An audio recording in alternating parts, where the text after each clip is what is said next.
बच्चों आपने income tax तो पढ़ा ही होगा।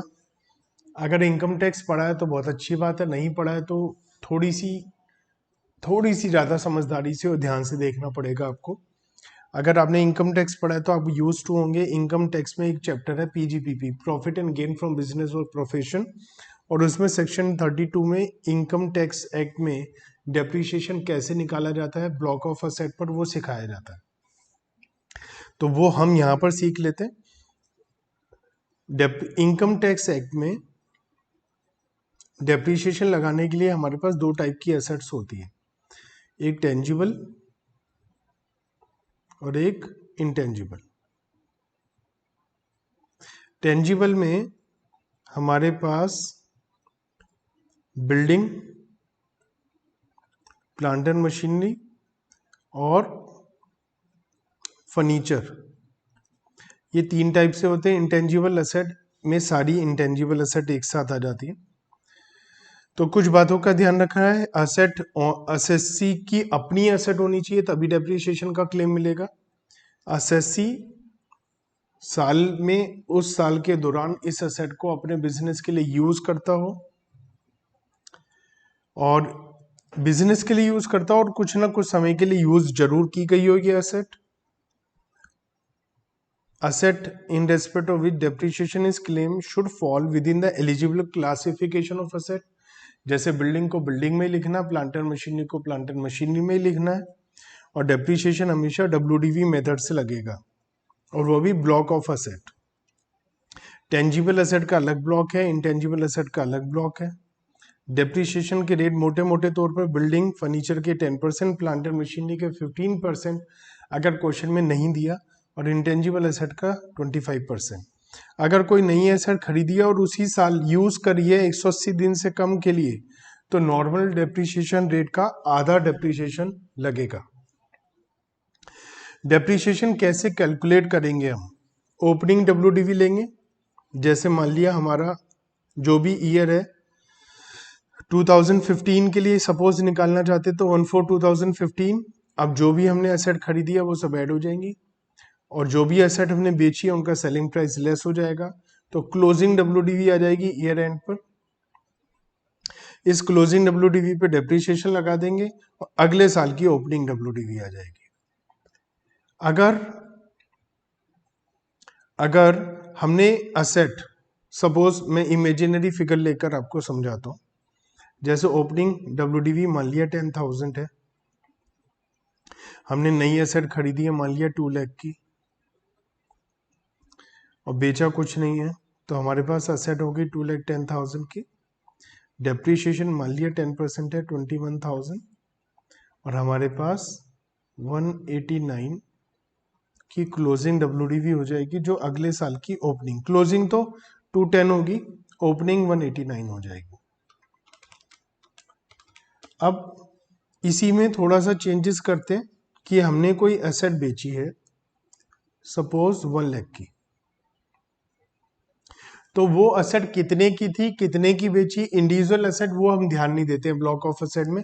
ब्लॉक का मतलब इस टाइप की सारी एसेट एक साथ देखी जाती है। तो हमने, जैसे हमारे पास मशीनरी का ब्लॉक है, तो मशीन हमारे पास 10 मशीन है, तो 10 की 10 मशीन यहाँ पर आ जाएगी। अब एक मशीन को बेचने पर प्रॉफिट लॉस नहीं निकालेंगे हम, तो ये हमारा 110 हो जाएगा, डेप्रीशिएशन 11 हो जाएगा, और ये 99,000 हो जाएगा। तो जो एसेट हमने 1 लाख में बेची है, हो सकता है वो 10 की हो बुक वैल्यू, या 90,000 की हो, लेकिन उस पर अलग से हम प्रॉफिट कैलकुलेट नहीं करते।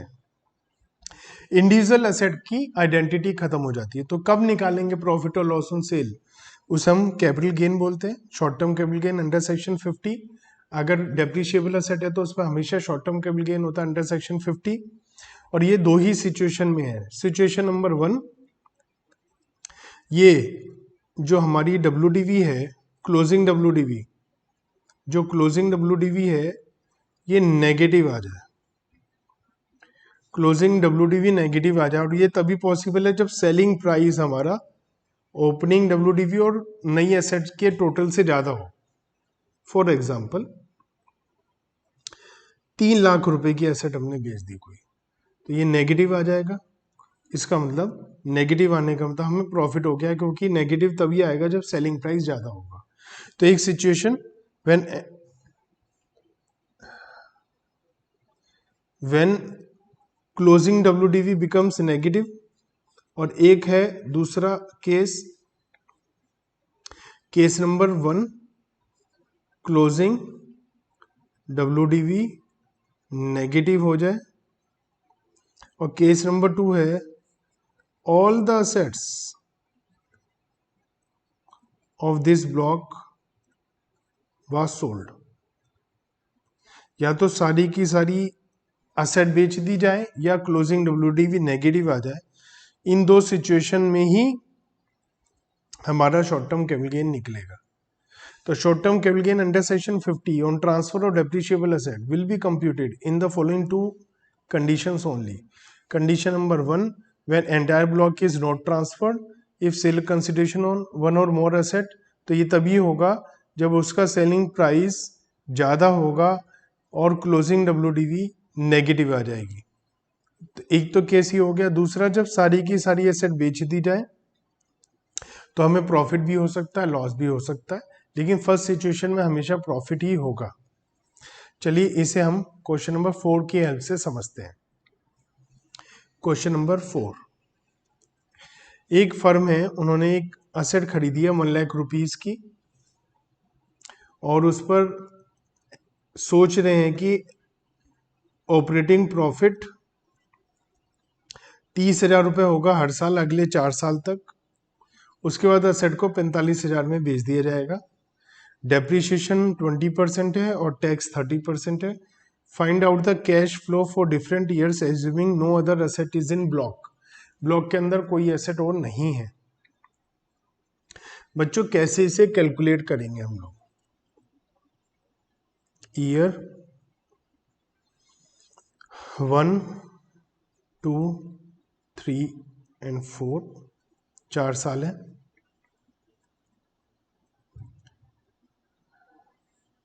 हमें बोला गया है कैश फ्लो निकालिए अलग अलग सालों के। तो मैं सबसे पहले तो निकाल कर बताता हूँ ईयर 0 का कैश फ्लो। आज क्या पैसा आया या गया, और इसे हम बोलते हैं इनिशियल कैश फ्लो। तो आज एक असेट खरीदनी है हमने 1 लाख रुपीस की। आज अगर हम 1 लाख रुपीस की असेट खरीदेंगे तो हमारा इनिशियल कैश आउटफ्लो क्या हो जाएगा? ईयर 0 में 1 लाख नेगेटिव। तो एक तो ये हो गया कैश फ्लो नेगेटिव हो गया 1 लाख रुपीस का।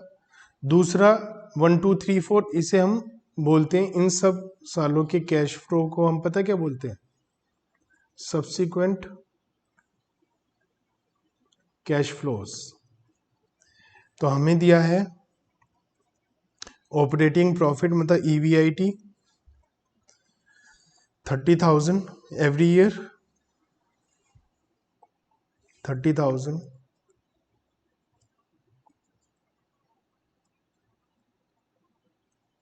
इसमें से माइनस करेंगे earning before depreciation taxes, depreciation less करेंगे। 1 लाख का 20% 20,000, तो WDV क्या आएगी? 80,000। वर्किंग नोट में करके बता देता हूँ। कॉस्ट है 1 लाख, डेप्रीशिएशन है 20%, 20,000, WDV 80,000, फिर डेप्रीशिएशन 20%, 16,000, WDV 64,000, फिर डेप्रीशिएशन 20% 12,800,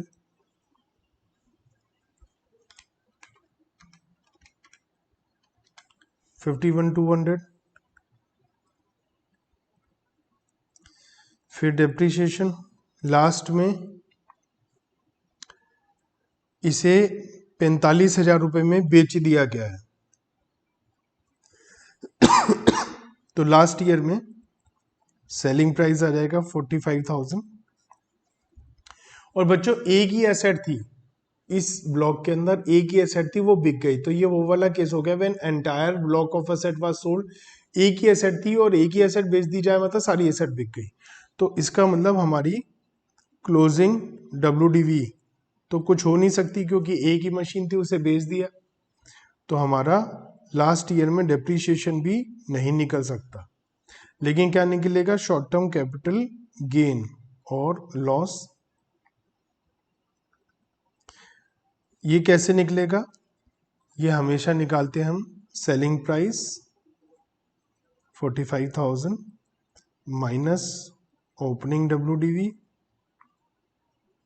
51,200 माइनस परचेजेस, जो इस साल हमने परचेजेस करी है कुछ भी नहीं है, तो 6,200 रुपये, 6,200 रुपये का हमें लॉस हो गया, 6,200 रुपये का लॉस हो गया हमें। इसका कहाँ यूज आएगा वो देखते हैं। सबसे पहले हमें ये बात ध्यान रखनी है कि जब भी कोई प्रपोजल होगा, कोई काम करना होगा, उसके कैश फ्लो, एक होगा इनिशियल कैश फ्लो ईयर 0 में, एक होंगे सब्सिक्वेंट कैश फ्लोस, जैसे 1 2 3 4 ईयर में, एक होगा टर्मिनल कैश फ्लो जो केवल लास्ट ईयर में होगा। जैसे मान लिया कोई एसेट बेची और पैसा मिला, स्क्रैप वैल्यू मिली, तो हमें क्या करना है, हमें इनिशियल कैश फ्लो अलग निकालना है, सब्सिक्वेंट अलग निकालना है और टर्मिनल अलग निकालना है। तो इनिशियल तो हमने निकाल लिया 1 लाख रुपीज नेगेटिव। अब हम सब्सिक्वेंट कैश फ्लोज निकाल रहे हैं। तो फर्स्ट ईयर का डेप्रीशिएशन 20,000, सेकेंड ईयर का डेप्रीशिएशन 16,000, थर्ड ईयर का डेप्रीशिएशन 12,800 और फोर्थ ईयर का डेप्रीशिएशन निल। ये आ जाएगा अर्निंग बिफोर टैक्स 10,000, 14,000, 30,000 माइनस 12,800, 17,200 और 30,000। इसमें से लेस करेंगे टैक्स, टैक्स है 30%, तो टैक्स लेस कर देते हैं 3,000, 4,200, 5,160 and 9,000। Earning after tax 7,000, 9,800, 12,040 and 21,000। यह प्रॉफिट आफ्टर टैक्स, इसमें ऐड करूंगा डेप्रीशिएशन 20,000, 16,000, 12,800 एंड निल,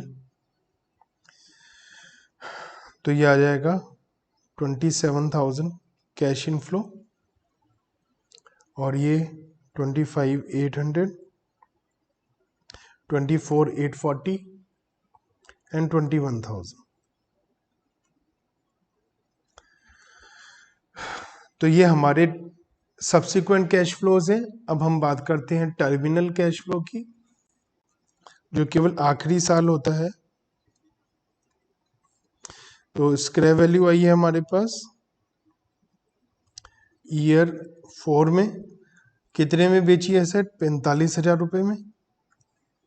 एक तो ये आ गया हमारे पास। दूसरा, हमें लॉस हुआ है 6,200 का, उस लॉस की वजह से हमें टैक्स का फायदा होगा, क्योंकि हमारी टैक्सेबल इनकम कम हो जाएगी। तो हम प्लस करते हैं tax benefit on loss on sale. तो 6,200 पर 30% का टैक्स का फायदा होगा। तो 6,200 इंटू 30%, 1,860। तो टर्मिनल कैश फ्लो है 46,860। ये लास्ट ईयर का कैश इनफ्लो है। तो हमने पहले साल का, ईयर 0 का, ईयर 1 2 3 4 का और केवल ईयर 4 का कैश फ्लो देखा। ये क्वेश्चन काफी अच्छा क्वेश्चन था, इसके अंदर काफी कैलकुलेशन करनी थी हम लोगों को। आगे आने वाले क्वेश्चंस में लगभग हर क्वेश्चन में हमें ऐसी कैलकुलेशन करनी पड़ेगी। तो आगे हम नेक्स्ट वीडियो में देखेंगे कि क्या क्या हमारे पास टेक्निक है कैपिटल बजटिंग की।